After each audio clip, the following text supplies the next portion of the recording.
Suddenly, in 2 Kings chapter 13, in the middle of a lot of fairly dry lists of all the different kings of Israel and Judah, we find a strange little story about the prophet Elisha.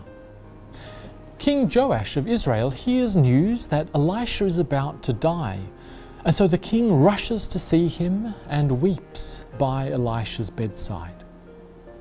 That behavior may seem a little strange for a noble king to do, but we see here the incredible respect that a life of faith and holiness creates in others. Even today, millions of people are attracted to the Catholic Pope or the Dalai Lama, drawn to the quiet calmness and grace that radiates from their holy lives.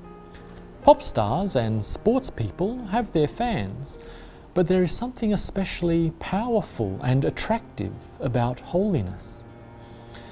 Elisha is not a wealthy business person or a pop star, but he shows us how his simple life of holiness can even attract kings to his side.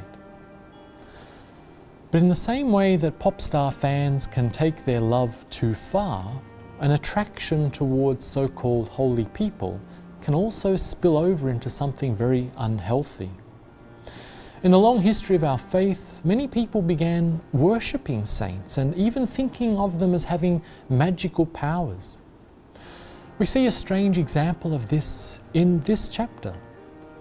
After Elisha died, the writer tells us that one day a dead body accidentally touched against Elisha's bones, and then the dead body miraculously came back to life. Nowhere else in the Bible do we come across such a strange idea. The Bible message is that power comes from God alone. All human beings, Elisha included, are just ordinary people who are made from dust and return to dust when we die. None of us are magical. If you've ever visited Europe's great Catholic cathedrals, you may have seen that many churches still hold onto the bones or body parts of old saints. Many church people also still believe that those body parts hold magical powers to bless or heal.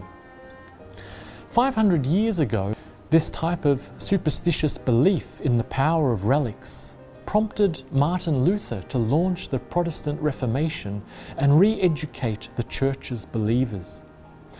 That's why we don't have relics in our churches today. Holiness is appealing and attractive, and that's a wonderful thing. It's truly great to know that a life lived well and in line with God's expectations will quietly draw other people to it. But in the end, we have to remember that our faith is not in holy people or in the power of their body parts after they've died. Saints are great role models for us, and they are a valuable encouragement for us to also live holy lives like they did. But our faith is not in magical people. It's always only in God alone.